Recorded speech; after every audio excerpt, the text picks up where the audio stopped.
Okay, guys, here we go. I tell you what, Kash Patel, he's wreaking havoc, and he's not even in yet. He's just giving the Democrats fit. You know, they don't want him in there because he knows he's going to wreak havoc on them. It's going to be a bloodbath. He's going to go all out for them, and it's got them scared to death, to be honest with you. So let's see what they're saying. I'm Kayla Gaskins in Washington. Donald Trump's pick to lead the FBI now one step closer to confirmation. The Senate Judiciary Committee voting to advance Kash Patel's nomination. I think we should get started to be the next director of the FBI. Thursday, Senate hearing on Patel comes after Democrats successfully delayed the nomination process.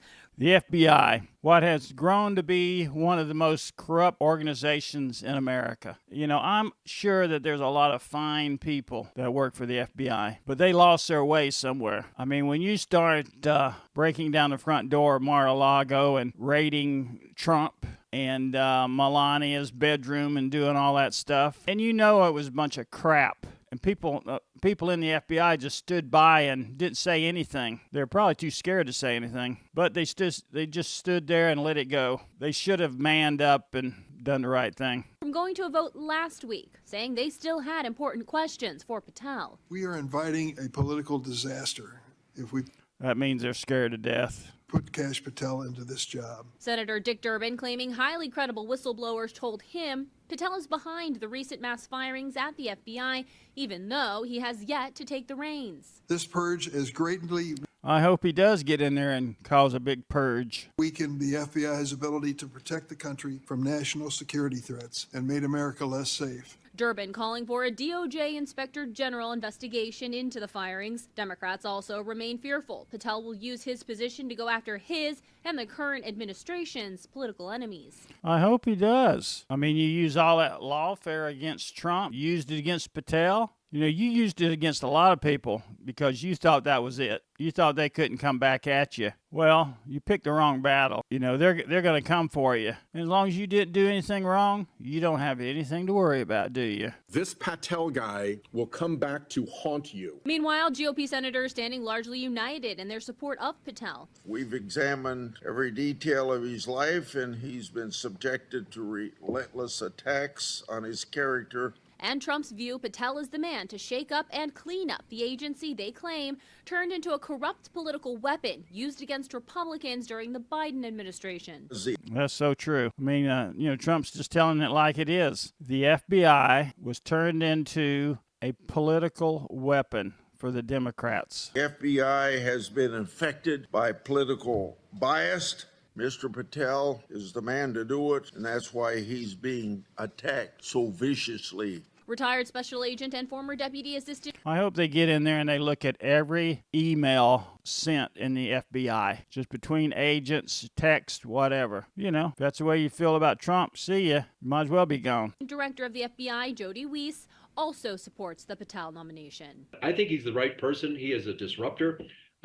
He's passionate. He knows the intel community. And supports major changes in top FBI leadership to help Patel make the changes at the Bureau. But he's got to have people who are that he can trust, that have no hidden agenda. They just want to go in and make the organization great again. Kash Patel's nomination. Great again. That's one of the former directors saying that. You know that they know it just went to hell in a handbasket. Nation will now head to the full Senate for a vote. In Washington, I'm Kayla Gaskins. All right, well, that's what Patel's doing. Let's see what else is happening. Okay, guys, what we're looking at now is kind of where we're standing in the debt for America. America is so far in debt, we can't even turn around. We're like, we've used all our credit cards and they're filled up to the hilt. And what do the Democrats want to do? They don't want to look at any of the spending. They just want to forget about it. I mean, what a corrupt group of people. But let's see what they say here. Madam Chair, I just want to speak frankly at first to the American people. We're nearing $37 trillion in national debt. What does that mean? That means that each and every U.S. taxpayer owes over $323,000. Did that sink in? If you're a taxpayer, you owe your part of the national debt is $323,000. That's per taxpayer. That's pretty amazing. If every taxpayer in America chipped in $323,000, we'd be out of debt. Kind of tough, ain't it? Okay, what does that mean? That means when the EPIC, which is the Economic Policy Innovation Center, says we have $18 trillion trillion left. That's it. 18 trillion left to take out. And we're spending $2 trillion in debt every year. Folks, we're at the precipice of a debt, like a debt cycle. We are literally at a point in which the dollar will be worth nothing. What does that mean? And I mean, we know Social Security goes bankrupt in 8 years, right?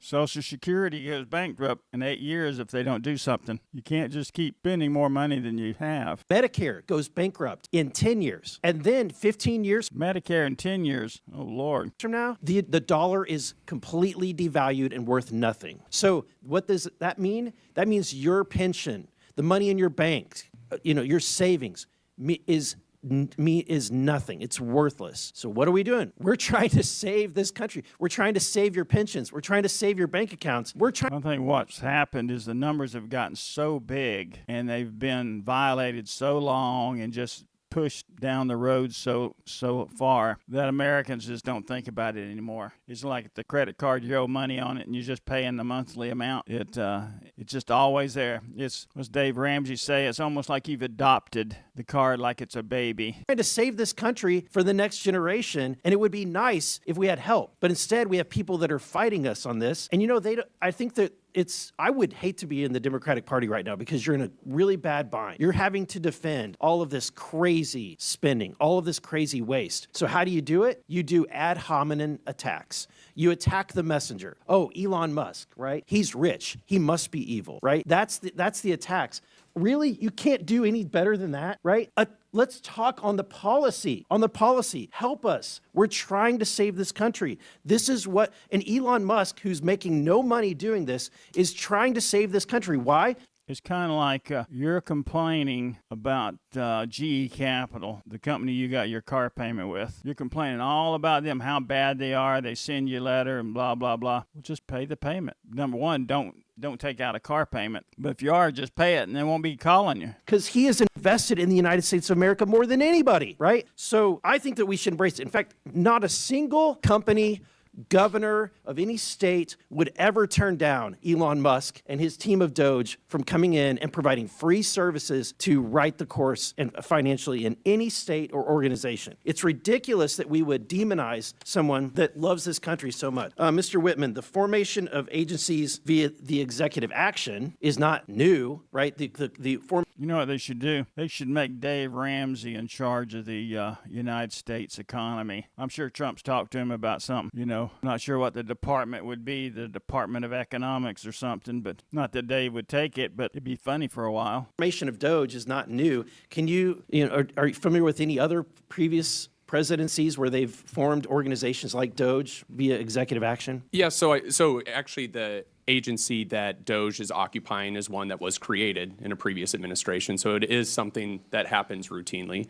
But I don't know if that answers your question. Yeah, there's been the Office of Budget Management was created, Environmental Protection Agency was created, the U.S. Digital Service, which is now Doge, was created all by executive order, right? And actually one other I'd add is USAID was originally created through an executive order by President Kennedy and then later formalized. And then, Madam Chair, I have a video I would like to end with that just, let's review if we could.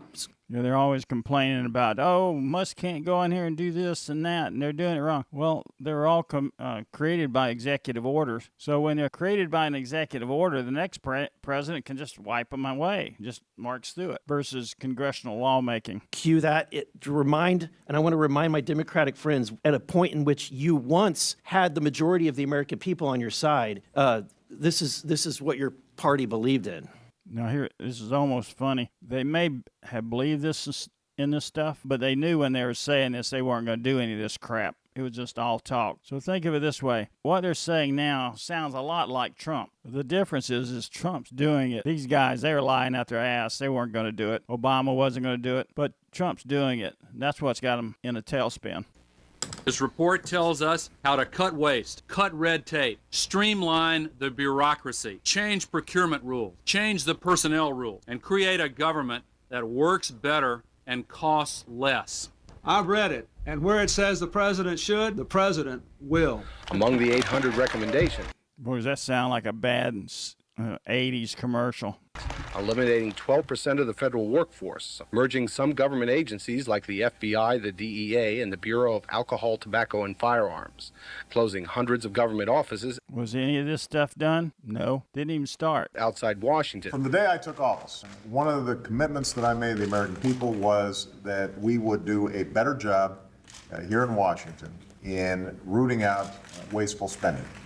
We thought that it was entirely appropriate for our governments and our agencies to try to root out waste, large and small. Now you have to remember that while he's saying all this, they're dumping millions into U.S. aid so they can turn around and use it for lawfare against Trump, who'd be running against the next presidential election. And for every dollar they're taking out, they're putting two back in a systematic way. It means cutting some programs that I think are worthy, but we may not be able to afford right now. A lot of the action is in Congress and legislative, but in the meantime, we don't need to wait for Congress in order to do something about wasteful spending that's out there.